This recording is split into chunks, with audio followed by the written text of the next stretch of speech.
Olá, boa tarde, amigos telespectadores da TV Cultura Litoral. Começa agora uma nova edição do Opinião Litoral, que recebe hoje, com muito prazer, a colega jornalista, relações públicas, especialista na área de comunicação, cerimonialista, Cláudia Matarazzo. Boa tarde, Cláudia. Obrigado pela presença. Tudo bom, gente? Boa tarde. Muito bem. Roberto Mohamed, nosso comentarista, também participa do programa. Roberto, boa tarde. Obrigado pela presença. Boa tarde, Chico.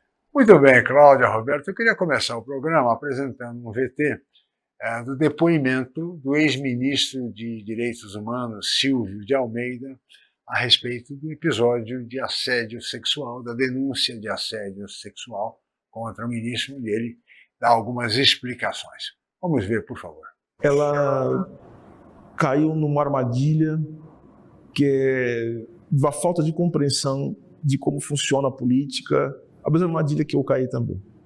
Eu não tenho problema nenhum em considerar que eu não prestei atenção em coisas que eu deveria ter prestado mais atenção. Eu acho que a ministra Aniele da mesma forma. Eu acho que ela se perdeu no personagem. Veja só, como eu já disse, quando se tem um cargo de ministro de Estado, a intriga ela se torna uma arma política. E eu tinha uma arma apontada para mim. Muito bem, aí está a explicação do ministro Silvio de Almeida, de que foi uma armadilha, de que isto é futrica, intriga, palaciana, coisas do gênero. E não aborda bem o tema, a acusação da importunação sexual. A ministra Aniele Franco teria sido a vítima dessa importunação sexual, disse depois que a estratégia usada pelo ex-ministro no depoimento é uma estratégia repulsiva. É a explicação que ela atribuiu, a avaliação que ela fez no depoimento dele. Roberto Mohamed. Olha, vamos lembrar primeiro quem são os personagens. O Silvio foi o cara que criou o conceito de racismo estrutural. Para quem não sabe, no Brasil não se falava isso, e o primeiro cara a falar, usar a expressão e definir o que é racismo estrutural foi o Silvio. É um cara capaz, um cara competente, não deve ser santo, mas é isso. Quem era a Aniele Franco? A Aniele Franco não era ninguém. Era a irmã da vereadora Marielle Franco, que foi assassinada, uma coisa odiosa do que aconteceu no Rio de Janeiro, mas ela não era ninguém. E o Lula fez, como fez no primeiro mandato dele, dizem que foi ideia da Janja, de colocar o Gilberto Gil na cultura, tá? É aquela história de querer colocar como o Zico, que foi ministro dos esportes no tempo do Collor, é colocar aquele nome que vai atrair atenção. E ele quis fazer um gol colocando alguém que era ninguém, e que foi ninguém, e é ninguém, até hoje no governo. Porque ela não faz absolutamente nada a não ser viajar.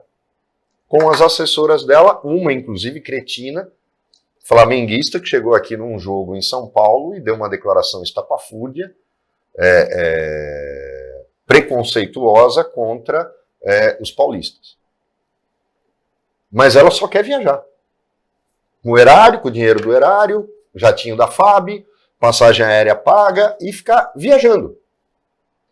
É isso que faz a Aniele Franco. A Aniele Franco, e nada, é a mesma coisa, tanto em termos políticos quanto estruturais no governo. Então, independentemente dessa troca de acusações, foi farsa ou não foi farsa, a gente precisa entender que são dois elementos que foram colocados no governo em pastas sem verba nenhuma, e o pouco que tem gastam tudo em passagens e viagens, porque o Silvio foi o cara que ficou calado quando o Lula abraçou o Maduro, secretário de Direitos Humanos, não teceu um comentário. Quando os absurdos que o governo Lula fez no primeiro ano em relação aos votos do Brasil na OEA, se abstendo de votar contra a Nicarágua, que tem uma ditadura sanguinária, matou padres e expulsou religiosos, ele sempre ficou quietinho. O problema dele era o racismo estrutural. São os bonecos de repetição. Então, são duas pessoas absolutamente inexpressivas politicamente, irrelevantes politicamente, e eu acho que até que foi bom para todo mundo, porque resolveram aparecer, porque não estavam aparecendo. Na minha opinião, É isso, mas remete a uma coisa que, infelizmente, a gente está tendo nos nossos tribunais. Que é essa história que começa com o movimento do Me Too nos Estados Unidos e que está contaminando o mundo inteiro. Eu acho que a gente tem que ter uma campanha contra o assédio, a mulher tem que ser valorizada, mas para quem nunca foi machista, ou pelo menos luta para não ser, a gente já está passando dos limites um pouquinho. Daqui a pouco, você não vai poder olhar para alguém, porque já aconteceu em São Paulo de boletim de ocorrência de assédio porque o cara ficou encarando uma mulher num bar. Então a gente está chegando num ponto que eu começo a me perguntar, o que vai poder daqui a pouco? Chamado politicamente incorreto. Cláudia eu preciso falar, que senão eu não vou me aguentar. Né, porque o Roberto já dele chuta o balde de todo mundo, né? Então, assim, a Aniele não era ninguém famosa, não tinha a notoriedade da Marielle, mas era uma pessoa preparada, uma mulher preparada, estudada, fez faculdade, que comungava com o que se fala aí. Não vamos entrar nessa treta, mas só para entender, ela não tinha essa exposição. E eu acho que isso não só assusta muito quando ela tomou vulto essa exposição dela, e aí foi convidada para o governo, e aí virou ministra, e aí eu acho que isso ajuda, né, a complicar as coisas todas, né, e talvez até por isso ela tenha ficado quieta muito tempo, porque demorou para aparecer a coisa. E aí eu perguntei para o Roberto aqui no bastidor antes, falei, mas Roberto, você que é advogado, que frequenta esses fóruns e que conhece isso, não é possível que a gente não tenha uma interpretação mais clara desse tipo de caso? E ele respondeu com essa orientação, né, dos tribunais, que o peso é maior no caso da vítima. Talvez como uma espécie de compensação, entre aspas, a vítima sempre tem um peso maior. Mas aí, teria uma solução para isso? Teria, por exemplo, a gente está voltando a uma época, e a reforma trabalhista do Temer mudou isso. Na Justiça do Trabalho, a prova oral era mais importante que a documental. Era um absurdo, era uma inversão de conceito de prova, mas que, inclusive, por isso muita gente falava que não considerava a Justiça do Trabalho uma justiça, porque ela invertia as coisas. Com a reforma trabalhista começou a mudar, então, e a gente começou a ver o quanto decresceu o volume de processos, porque os advogados começaram a avisar os clientes, olha, pode se voltar contra você, e agora o juiz pode arbitrar para você pagar a sucumbência para o advogado da empresa. Então, a gente teve uma mudança em que a prova documental passou a ter o mesmo peso. Neste caso, tem dois conceitos opostos. Quando há, aí mais no caso de estupro, da importunação, que é o difícil, caso do que uma prova difícil. No estupro, é considerado o seguinte, ninguém, é a palavra de um contra o outro, ela disse, ele disse. Né? No direito americano, o he said, she said. Você tem isso por quê? Porque o estupro normalmente acontece sem testemunhas. Então aí você, para proteger a vítima, tem que, agora, dar valor para a prova oral, para a narrativa. E aí tentar fazer a linha fática. No caso da importunação, não. Pode ser provado por... outras pessoas podem ter sido testemunhas. Exatamente, testemunhas, tal. O problema muitas vezes, esticam a corda, porque existem comentários que podem ser interpretados como brincadeiras ou como importunação sexual ou assédio sexual. Então é preciso tomar muito cuidado com isso. Por exemplo, na empresa, assédio hoje, Cláudia, se confunde muito. Essa geração woke é um absurdo. Você vai dar uma bronca no funcionário, ele pode considerar isso como assédio moral. Bullying, Só que, na verdade, se ele fez uma bobagem, como é que você vai? Você não pode... Você, patrão, paga o salário, paga tudo, mas não pode chamar e tem que atenção. dar um feedback. Falando a linguagem, né? É o feedback. Entendeu? Então, é isso que eu questiono. E quando eu falei que ela não era ninguém, é politicamente. Sim. A gente está falando do ponto de vista político. Podia ser, inclusive, a teoria de que a Marielle sairia deputada estadual e a irmã seria a candidata, ou a irmã ou a mulher seriam as candidatas, uma delas seria candidata a vereadora para ocupar o eleitorado dela. Agora, politicamente ela não existia. Não, sim. Eu quis dizer politicamente. Ninguém é ninguém em tudo. Mas ela podia ter a formação que tivesse, tá, mas ninguém sabia que ela existia. Na verdade, nenhum paulista sabia que existia Marielle Franco até ela ser assassinada. Quanto mais a Aniele. Quanto mais a Aniele. Bom, mas de qualquer forma, muda o tempo, muda a coisa, virou ministra e agora tem isso. Agora tem a resposta dela aí? E a resposta dela é uma estratégia repulsiva. Né? Temos aí, se puder colocar, olha lá. A tentativa de desacreditar vítimas de assédio sexual, minimizar suas dores, transformar relatos graves em fofocas e brigas políticas é inaceitável. Foi o que disse o ministro Silvio, né? Ex-ministro Silvio. E ele diz que é uma estratégia repulsiva, essa do ministro, de tentar atribuir a futrica coisas palacianas, importunação sexual não é questão política. Insinuar retaliações descabidas. O que eu acho que é mais importante, a gente podia seguir no segundo bloco em relação a isso, Cláudia, é o quanto as relações homem e mulher estão mudadas a um ponto tal de que a gente precisa fazer, todo mundo precisa se reeducar e tem que fazer contrato de namoro, pelo amor de Deus, né? Não é nem de casamento. No momento que você saiu 2 vezes, já tem que assinar um contrato, o negócio está meio complicado. Hoje em dia não é nem mais tempo da delicadeza, nem da gentileza, nem da educação. Há mulheres que dizem que isso é submissão. Ou seja, submissão à gentileza, ao cavalheirismo. Até o cavalheirismo está em risco, está meio fora de moda. Vamos falar disso. Vamos para um rápido intervalo, nós voltaremos em seguida com a opinião.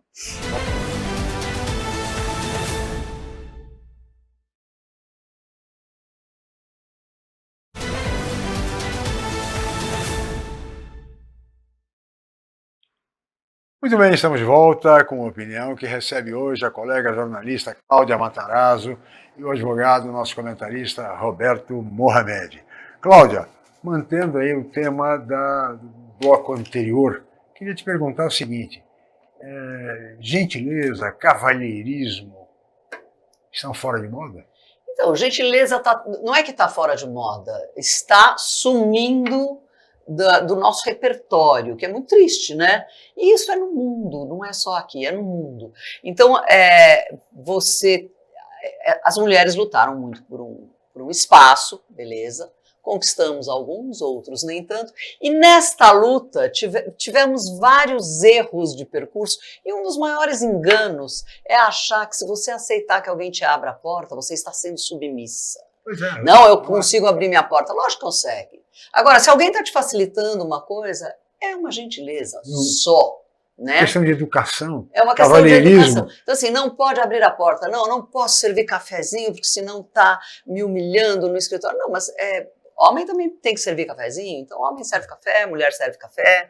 Agora, no restaurante, o garçom te serve um café. Agora, entendo até aonde queriam chegar, mas eu acho que já chegamos naquele momento em que temos vários direitos iguais, né? Não todos, vários iguais, estamos conquistando espaço. Agora, do jeito que está, daqui a pouco, então, se não pode abrir a porta do carro, não pode deixar passar na frente, no elevador, não pode nada, então também não precisa mandar flor, não precisa dar presente de aniversário, porque é frescura, que negócio é esse, né? Aniversário de casamento menos ainda, e pronto, não precisa fazer nada, ninguém precisa fazer nada, nem o outro para um, nem um para o outro. E aí fica essa vida, né, Roberto? De Pix, manda o Pix e processa. Essa é a relação homem-mulher, ou homens-mulheres, ou homens-homens, mulheres-mulheres. Essa é a relação entre as pessoas. Aí vocês falam, não, mas a relação afetiva aonde? Então, aonde entra a afetividade, o sentimento? Não entra mais, acabou. É Pix e processo. É engraçado, eu tive uma relação, um casal, em que, por exemplo, eu gosto de cozinhar, ela gosta de cozinhar, e no fim de semana, principalmente, a gente transforma o almoço e o jantar num momento de casal, e a gente vai para a cozinha juntos para fazer as coisas. Inclusive revezando, lava a louça, a gente já termina o almoço com tudo limpo, é incrível. E no sábado e domingo, não tem faxineira, não tem empregada e tal. Porque se torna um prazer. Quando você transforma obrigações, todo ato pode ser transformado em algo legal, em algo para ser feito a dois. Mas para isso é preciso ter uma relação equilibrada.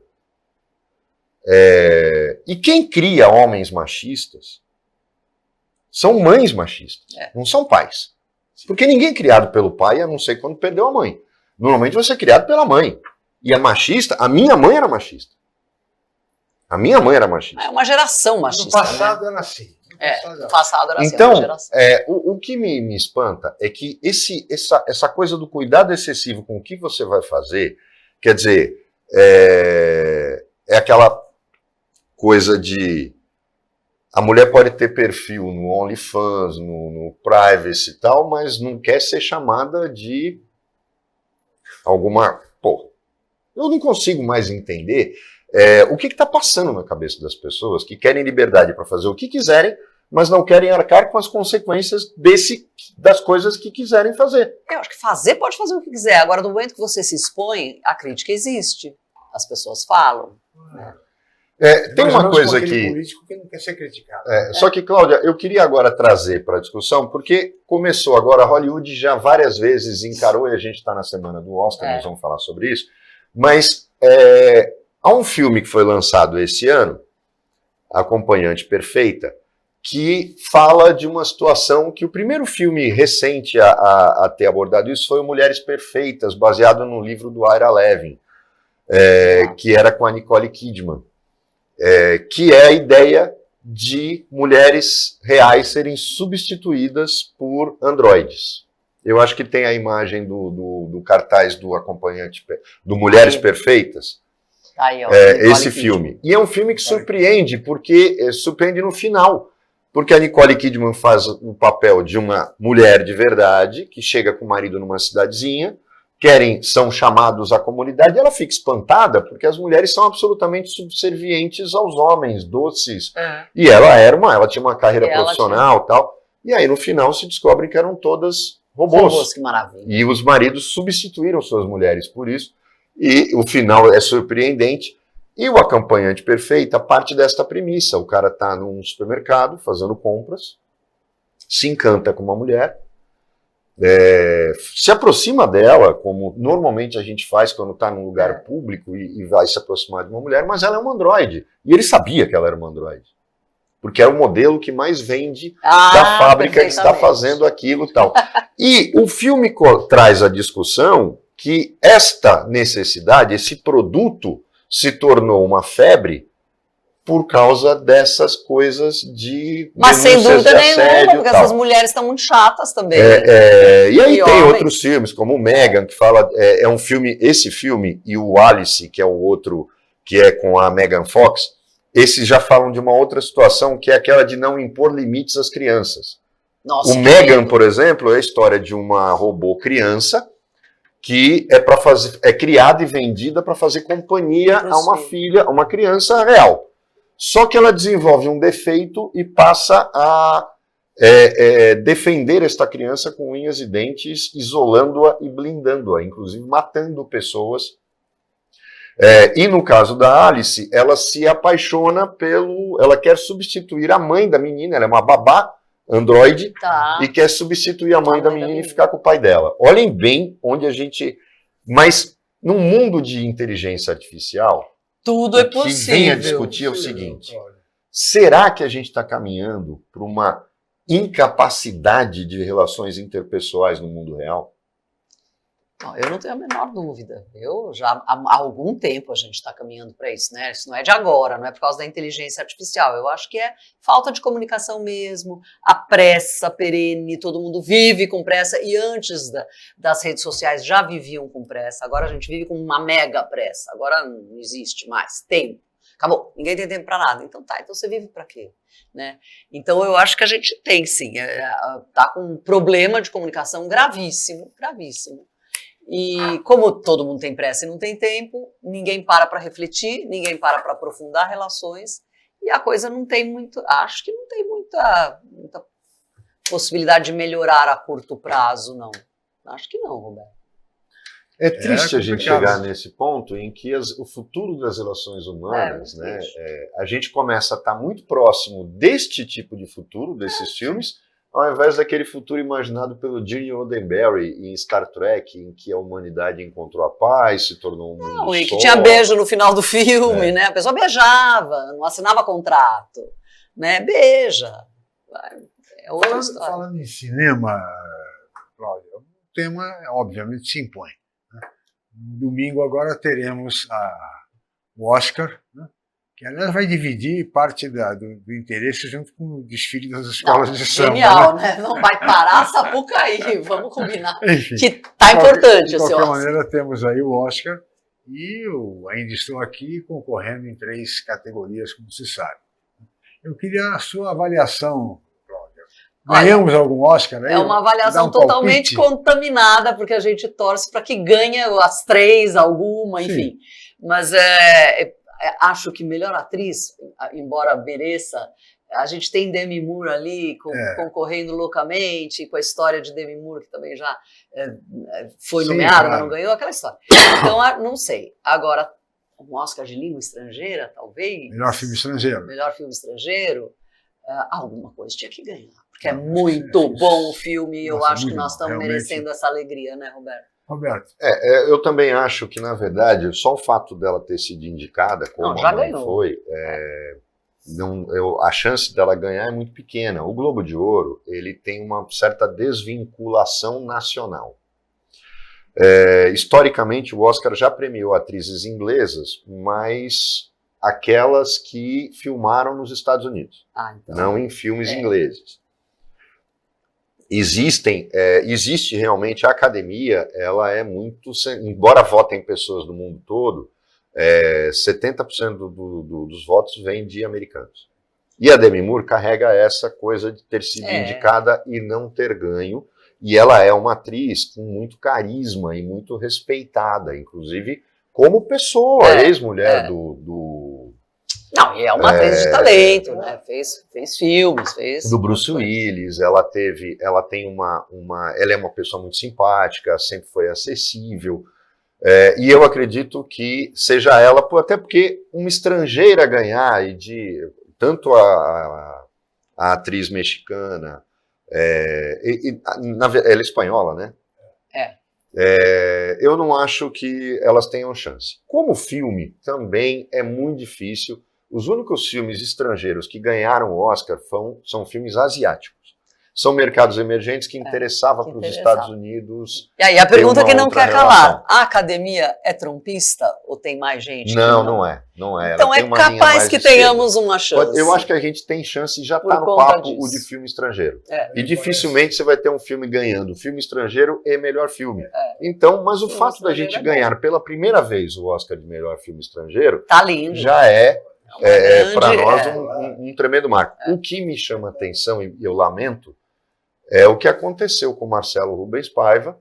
E de essa gente escrota bolsonarista nas redes sociais, criticando o filme, né? como se fosse ficção. Será que essa gente...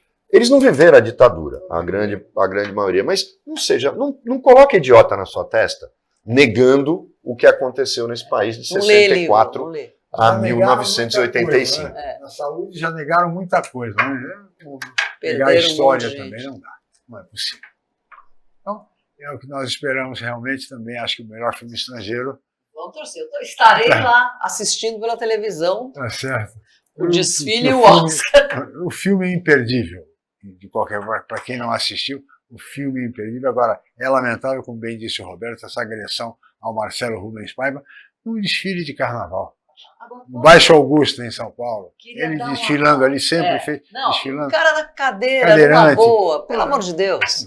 Não dá.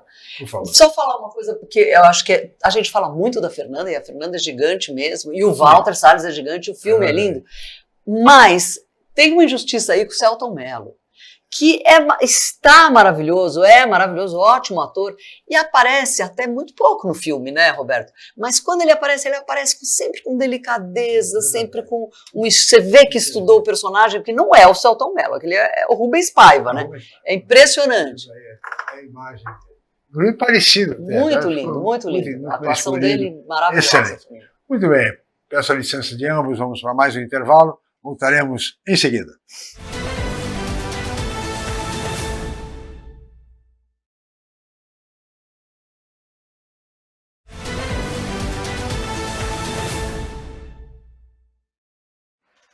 Muito bem, estamos de volta com uma opinião e agora recebendo vamos para o terceiro bloco agora, e recebendo a colega jornalista, relações públicas, cerimonialista, Cláudia Matarazzo, e o colega comentarista Roberto Mohamed. Gostaria de ouvir agora, Roberto. Cláudia, essa função de cerimonialista que você exerceu durante o governo José Serra, no estado de São Paulo,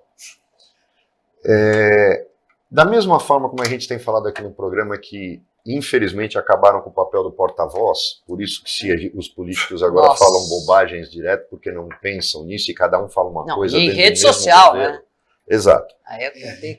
Mas a gente está vivendo um momento que é o momento da Janja. A Janja como personagem, não como pessoa. Porque tem Janja no Brasil inteiro. Mulher de governador, mulher de prefeito. E elas exercem um papel muito ruim, porque primeira-dama não existe, o cargo não existe. É uma denominação que se dá à mulher do prefeito, governador, inclusive machista. Porque existem mulheres governadoras, mulheres, e aí você vai chamar primeiro homem, primeiro cavalheiro, né? Porque não tem damo, cavalheiro. E não criaram isso, né? Não. Mas tem uma coisa que me chama a atenção, e isso está acontecendo em prefeituras e tal. Essas primeiras damas, que não são cargo, mas que são influentes a ponto do marido não dar um passo sem falar com ela, e a gente na nossa região tem umas 3 janjas, pelo menos, e teve nos últimos tempos também. Algumas acabam fazendo o marido andar de camburão, porque deslumbradas, né, com a função, mas está acabando com o cerimonialista. Por quê? Porque estas mulheres assumem o controle de todos os eventos. E se realmente o prefeito, o governador nomeia um chefe de cerimonial, ele acaba pedindo demissão, porque ele não consegue trabalhar, porque tem alguém acima dele. E esse alguém acima dele não é o prefeito ou o governador, é a primeira-dama. É infelizmente, um cargo em extinção no poder público? Não está em extinção, porque assim, existe as janjas locais mesmo, existe essa figura que tem influência no governo, mas, primeiro, elas não sabem tudo e elas percebem logo que elas não sabem tudo. Agora, o cerimonialista que acaba pedindo demissão é um cerimonialista fraco e que não entende que o seu ofício é falar não para a autoridade também. Porque, olha, cansei de falar não. Eu fiquei com o Serra, fiquei com o Geraldo 2 anos, cansei de falar, isto não vai dar certo. Não, mas eu quero, porque eles conjugam o eu quero. Não vai dar certo. Eles param assim, porque quando começa a acontecer isso, diz assim, eu vou pedir demissão, ela não me obedece. Não é questão de obedecer, é questão de sentar, mostrar por A mais B, olha, isto aqui não vai dar certo, até para ela, para esta mulher, porque daí esta mulher leva para o marido. Agora, cerimonial é uma coisa que existe no mundo inteiro, não perdeu a validade, até porque agora em tempos de rede social você precisa ter um plano B. Porque a rede social é muito rápida, se você não tiver um evento muito organizado e que está dando certo, já era, porque já fotografaram, já correu o mundo, já deu errado. Então eu aconselho essas mulheres todas de políticos que se informem melhor e até contratem uma cerimonialista que entenda de cerimonial, que tenha feito um curso, porque existem cursos hoje, pela primeira vez está sendo reconhecido inclusive pelo MEC, a profissão como profissão.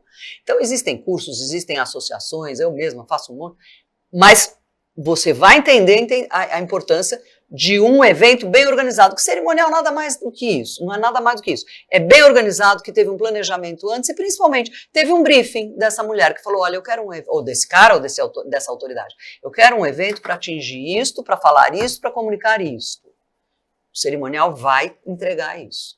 Mas tem que ser gente com pulso, porque a única coisa que a gente faz direito é isso, é o evento. Então, é aonde você é mais autoridade que autoridade. Tem que botar isso na cabeça, o cerimonialista. Senão eu vou perder o emprego. Senão você vai se demitir do mesmo jeito. Se você souber dizer não, você fica. Então, aí, porque você vê, o cerimonial no governo federal, é muito curioso isso, ele é ligado ao Ministério das Relações Exteriores, principalmente. Eu acho que nós temos 2 responsáveis por cerimonial. Um cerimonial na Casa Civil, que faz o gabinete da Presidência da República, e o do Itamaraty, Exatamente. porque é uma especialização completamente diferente, porque tem regras internacionais que são muito parecidas com as nacionais. Até para quem cumprimenta primeiro, quem lógico. desce do avião, essas regras. E aí a gente começa, e no Brasil agora virou até meme, a gente tem uma primeira-dama que constrange os chefes de cerimonial, porque ela faz só o que ela quer e o que dá na cabeça dela. Mas aí também já está aprendendo, Isso, já está ficando e aí quietinha, eu falo, né? mas aí não começa a contaminar? Você não acha que é esse tipo de exemplo? A gente sempre teve a mulher que mandava no marido, mas quando na política isso se torna a regra, é porque está vindo o exemplo de cima, não é? Olha, eu não escondo de ninguém. No começo eu até defendia a Janja, porque eu falava, gente, calma, a mulher está chegando e tal. Depois eu acho que ela perdeu a mão completamente e começou a falar o que não devia, fazer o que não devia, mais ainda. Agora ficou quietinha. Aprendeu, porque teve uma repercussão muito feia, muito ruim, uma série de coisas, né? Começando essa repercussão. Ela tá Começando essa repercussão negativa. Não, ela teve, né? E teve muito negativa. Então ela percebeu, porque a pessoa percebe, ela é inteligente, o marido também, então menos. Então eu acho que se a pessoa tiver a humildade suficiente para falar, não, peraí, deixa eu entender como é que isto funciona. Porque a dona Ruth tinha isso, eu me lembro dessas conversas. Dona Ruth falava, eu não ligo para cerimonial, eu sou mais eu, porque ela era muito inteligente também, muito independente. Só que era uma pessoa mais preparada, entendeu imediatamente a importância disso. Mas eu me lembro de uma vez que Dona Ruth foi ao Oriente Médio, não aceitou cobrir a cabeça, não me lembro por quê, saiu em todos os jornais do mundo inteiro, pegou malíssimo. E assim, não foi falta do cerimonial falar, foi porque, sei lá, ou estava sem o véu ali, falou, vai assim mesmo, mas não pode. Esse tipo de coisa no Oriente Médio não passa, né? Então saiu numa coisa inteira. Então não pode, tem que ouvir o cerimonial. O cerimonial só faz isso. Cláudia, o Estado de São Paulo trouxe dia desses uma gravação da ministra da Mulher, das Mulheres, né, Cida Gonçalves, revelando que ela só atende uma ligação urgente para ela comparecer no gabinete se for da primeira-dama, Janja, também do presidente da República, é claro, óbvio. Também, né? Também, né? Ela atende a e dele. do ministro da Casa Civil, Rui Costa. São os únicos que ela atende imediatamente. Os demais, ela fala, mas eu enrolo.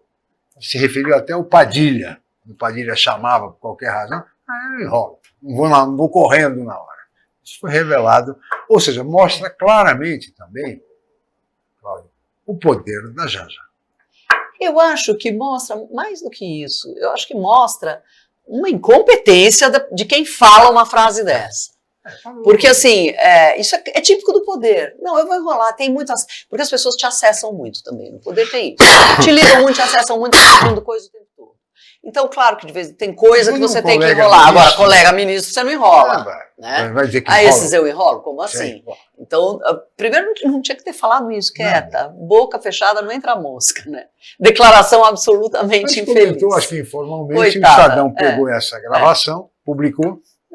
E coitada, trazendo essa ela precisa administrar melhor o tempo, não é nem incompetência dela, mas precisa administrar melhor o tempo. Mas, Cláudia, a gente está vendo uma determinada situação que parece que está voltando nos costumes. O problema da Janja, por exemplo, não é só o que ela fala. Toda reunião, toda participação do Lula no evento, ela está atrás dele, como se ela tivesse cargo. Existem governadores, prefeitos, e a gente já teve Lila Covas, Lu Alckmin, a mulher do Serra. Elas sabiam a hora de aparecer, elas não acompanhavam o marido nesse tipo de evento político. E aí você vê que tem primeira-dama que, embora não tenha cargo, passa o dia no gabinete do marido, seja ele governador, prefeito e tal, participando de tudo. E aí é aquela história do compra-brigas que não tem que comprar, interfere na relação que as pessoas se sentem constrangidas em falar abertamente ou falar o que tem que falar. E a gente começa a ver que isso também se aplica a filhos. A gente viu o Bolsonaro, os papagaios de pirata que ele tinha. Todos. O problema, eu tenho um amigo, Arnaldo Haddad, aqui no programa sempre fala, Bolsonaro tem 4 problemas. A língua e os 3 filhos. Porque o quarto ainda não dá tanto trabalho, mas vai dar futuramente. Já começou a dar. Mas A gente isso não é volta no tempo. A gente já teve lei anti-nepotismo e tal, e agora começa a ter esse problema Não, de novo. infelizmente a gente está tendo uma volta no tempo em uma série de coisas e de costumes. Mas eu acho que essa coisa do papagaio de pirata é bem isso que você falou, que a gente chama isso protocolarmente no cerimonial. Não existe segunda fileira na foto. Não existe isso. A quem fica atrás é o intérprete. E olhe lá, quando precisa ter intérprete. Quem está atrás é papagaio de pirata mesmo, porque numa mesa só vale a primeira fileira. Às vezes tem umas mesas de judiciário, que tem muita gente e tal, e que tem 3, 4 fileiras, mas é inaceitável. No caso da primeira dama, ela está sempre ao lado. Não, ela fica atrás. Ela tem ficado atrás. Em várias ao lado, imagens, então, ao lado já é uma outra precedência. Ó, não, tá atrás, tá vendo? Mas é sempre. Sempre, bom, mas tá de papagaio de pirata. A leitura internacional disso não é de precedência, é uma leitura de papagaio de pirata mesmo. Verdade. A leitura visual internacional. Cláudia, pedir sua licença, vamos para mais um intervalo, voltaremos em seguida com a opinião.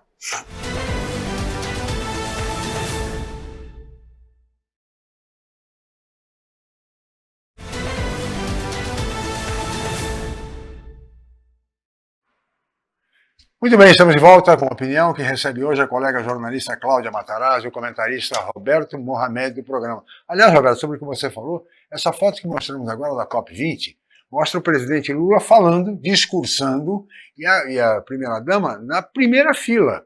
Considere aquilo a primeira fila, porque ele está como se estivesse num púlpito. Como a COP ela tinha esse formato, Exatamente. E os representantes dos países, o palestrante, era a comitiva brasileira. E ela está entre o ministro das Relações Exteriores e o ministro da Fazenda. Ou seja, ela estava lá como primeira-ministra, como chefe de gabinete. Exatamente. Quando não é nada, ela não tem cargo, ela não tinha que estar lá. Agora, Cláudia, foi bom você ter falado o que você falou no final do último bloco, que a OAB faz muito isso. Faz, eu sei. É o único órgão de advocacia que faz certinho o cerimonial de composição de mesa é o IASP, o Instituto dos Advogados de São Paulo. Não é à toa que a elite da advocacia está no IASP. É o único que monta a mesa com uma fila só. A OAB é useira e vezeira e qualquer subseção, qualquer sessão faz 2, 3 fileiras, porque quer citar todo mundo. Mas pode é um citar. erro de cerimonial? Não, lógico, mas quer chamar no... É um erro de cerimonial ter segunda, terceira, quarta fila? Lógico que é, porque assim, esta mesa, o que é a mesa? A mesa é para marcar a importância daquelas pessoas e que estão envolvidas no evento. Ponto. Que a gente brinca ainda e fala assim, a pessoa vai assinar alguma coisa, vai falar, então não tem que ficar na mesa. Né? É ali que corta. Ah, mas eu quero homenagear, eu quero que esteja lá, eu quero que esteja presente, perfeito. Mas a mesa tem um limite. Aí você vai pôr 3 fileiras atrás, vira aquela coisa papagaio de pirata. Como é que a gente resolve isso? Não, mas eu quero prestigiar aquelas 3 fileiras. Eu ponho fileiras laterais no próprio palco em cima, eu posso ter fileiras laterais, 2, eu já resolvo aqui uma parte. Além das fileiras laterais no palco, se eu tiver espaço embaixo do palco, outras fileiras laterais que não são de primeira fila, de cadeirinhas, que são laterais, que dá um destaque, que dá para fotografar. Então tem maneiras. Tem, claro, as primeiras filas propriamente ditas. Então você já está contemplando um monte de gente que vai ficar em destaque sim, e que se você chamar no palco, elas chegam rapidamente. E fica um aspecto muito menos poluído. E outra coisa, já que estamos falando disso, não precisa de flor na mesa, nem embaixo, nem no pé, fica aquele cheiro de velório, pelo amor de Deus. Né? Não precisa de flor em cerimônia, no máximo uma folhagenzinha ali para cobrir um fio, etc. Porque também a gente tem essa tradição de muita flor. É desnecessário, tá usando dinheiro público, é pouco sustentável, é tudo errado, né? Então tem maneira sim, e tá errado usar 3, 4 filas, fica poluído e ninguém enxerga. Você acha que alguém sabe quem é a pessoa da 4ª fila ali atrás? Eu não queria sair. Eu sou diva. Eu quero estar lá na frente ou não me fotografe. Eu não é. E aquela questão, aproveitando esse gancho, Cláudia, de quando o apresentador, o mestre de cerimônias, enfim, pega dezenas de fichas, lendo nome por nome. Aquilo, enfim, não acaba nunca, não tem fim. Presentes aqui, fulano. E depois o prefeito, o governador, o presidente vão falar, pega aquela ficha toda de novo, para saudar aqui a presença de fulano, de Beltrano. Então, isso tem que ser combinado. A gente combinava bem combinadinho, porque, graças a Deus, o Serra não gostava muito de fazer grandes nominados. Então, combinava. Ele ficava com os principais e o mestre de cerimônias falava os outros e falava em momentos diferentes do evento. Não precisa fazer no começo tudo, que daí você fala, ai meu Deus, não vai começar nunca. Aí dava uma respirada, fala mais 10, e vai falando. Falando, né? Porque também tem um aspecto. E a pessoa se sente lembrada até no meio do chega lá, anotou o nome que é ser citado. Não é bem assim. Não é bem assim, não. Tem que ter precedência. Roberto. Agora, Cláudia, você começou num determinado momento com aquela coisa dos cursos online e tal. Num mundo de paradoxos em que, ao mesmo tempo, essa pressa constante, essa coisa de redes sociais, mas começa a surgir um outro tipo de etiqueta decorrente dessa questão de redes sociais. E a minha pergunta tem uma causa. Eu vi a sua fala sobre a questão da Tânia Bulhões. Transformaram um negócio como se fosse praticamente estão querendo destruir uma mulher que criou uma grife, como se todas as grifes no mundo inteiro. A gente sabe que existem. Quem assistiu o filme sobre a Dior, eu não lembro o nome da outra. A Dior, coitada, já foi tão pirateada. Mas ela mesmo patrocinava a pirataria para que era aquela história da Microsoft antes. Eu tenho uma história de Dior. A pirataria estava embutida no preço do Windows real que você pagava. Ela mesmo financiava isso como uma válvula de escape e justamente para valorizar o original. Mas não está havendo um certo exagero nessa coisa toda, e essa coisa foi meio... Não, ali foi assim, foram vários erros. Assim, a marca errou. Até quando eu gravei aquele vídeo, eu não sabia que aquilo estava constando no catálogo da marca, que era isso, que era aquilo. Então, era uma propaganda enganosa. Ponto. Aí quiseram me matar porque falaram que eu estava defendendo a fraude. Eu falei, não estou defendendo nem desdefendendo a fraude. O que eu defendo é que vocês que cuidam do universo da casa, pelo amor de Deus, que gostam disso, não achem que só porque um jogo de pratos custa 60 mil reais, o jogo de meia dúzia, vai ser uma coisa de luxo, porque não vai, é um item fabricado, provavelmente na Turquia, porque as porcelanas, a maior fábrica de porcelana está na Turquia, tem outras em outros lugares, mas a Turquia essa é forte, então vai ser fabricado lá e vai vender para a Tailândia, que vai vender mais barato. Aqui a gente tem uma marca, uma grife, que teve um trabalho de transformar essa grife em grife de luxo e que vai cobrar mais caro. Aí você acredita que teve seguidor que falou assim, nossa, vou jogar tudo fora então. Bom, você é 2 vezes tonta, né? Porque pagou caro uma coisa que não era uma peça única, e aí vai jogar fora, agora aproveita, faz um bonito com o seu jogo, né? Pelo amor de Deus. Porque é justamente isso, Cláudia. A gente está passando num período de globalização, por exemplo, quando o Donald Trump fala as bobagens dele, você chega hoje numa loja da Disney, na Disney, tudo é Taiwan, claro. China, tá? Não se fabrica mais. O Mickey e o Pateta já vão começar daqui a pouco a vir com o olhinho puxado. Mas a maior parte das grifes italianas e francesas também são fabradas na China e depois revendidas no mundo inteiro. Por exemplo, pouca gente sabe disso. A Xiaomi, que é uma empresa chinesa que fabrica fabrica celular e agora está fazendo o seu primeiro carro. A Xiaomi, na verdade, era uma fábrica que trabalhava para a Apple e para a Samsung. Então. Ou seja, ela que montava o iPhone e ela montava os telefones da Samsung. Ora, ele aprendeu a fazer. O que eles fizeram? Montaram uma outra fábrica igual, o mesmo dono, e lançou a Xiaomi, que é um celular que é melhor que o iPhone, melhor que o Samsung, mas é chinês e as pessoas olham torto para ele. Nossa, vou atrás agora. É mais em conta? Lógico, ele é mais barato e melhor que todos eles. E o mais seguro, inclusive. Em caso de roubo, remotamente você zera ele e ninguém tem acesso a nada. Então, o problema da gente não é muito essa... E é o que você acabou de falar. O cara, vou jogar fora. Não vai jogar fora. Não tem lógica. O problema é as pessoas não entenderem como funciona a dinâmica do mundo globalizado. O vídeo que eu gravei foi isso. E aí as pessoas iam falar, você está passando pano. Não estou passando pano. Foi propaganda enganosa? Foi. Mas você está se enganando ao achar que você vai comprar uma peça única. Não existe peça única. As obras de Leonardo da Vinci são únicas, de Michelangelo são únicas. No mundo do universo da casa e da indústria da moda, Nada é único, é tudo fabricado em série e distribuído em massa por todo mundo. A gente teve o César Airumi aqui e ele falava uma coisa que eu perguntei para ele, que pouca gente sabe que, por exemplo, a Volks é dona da Porsche, é dona da Lamborghini, é dona da Audi. Todo mundo acha que é só a Audi. Ela é dona de tudo isso. E ela tem também as marcas populares.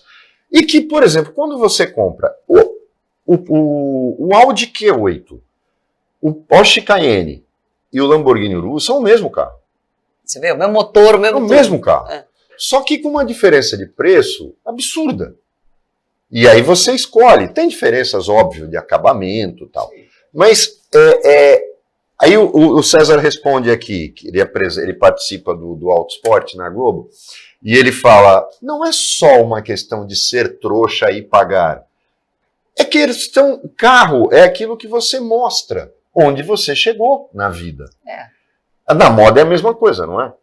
Na moda é a mesma coisa. E olha, então eu acho que eu não cheguei em lugar nenhum, porque eu tô pensando no meu Volkszinho que tem 9 anos de idade e eu uso, ou ele cabe em qualquer lugar, é uma maravilha, é um polinho lindo. E todo lugar que eu estaciono, o estacionador fala, a senhora não quer vender? Eu falo, de jeito nenhum, olha que belezinha que tá. Ô, Cláudia, olha, nós teríamos muito mais a conversar, mas você sabe, temos limitações de tempo e vamos chegando ao final desta edição. Queria agradecer muito a sua participação, sua presença aqui. Obrigada, gente. Opinião. Eu adoro vir, pode chamar que eu volto. Depois do carnaval. Roberto, muito obrigado, Roberto. Muito obrigado a Cláudia Matarazzi e especialmente a você, amigo telespectador, pela audiência qualificada de sempre. Nós estaremos de volta na segunda-feira em mais uma edição. Tenham todos um ótimo início de carnaval, um ótimo final de semana e até segunda-feira.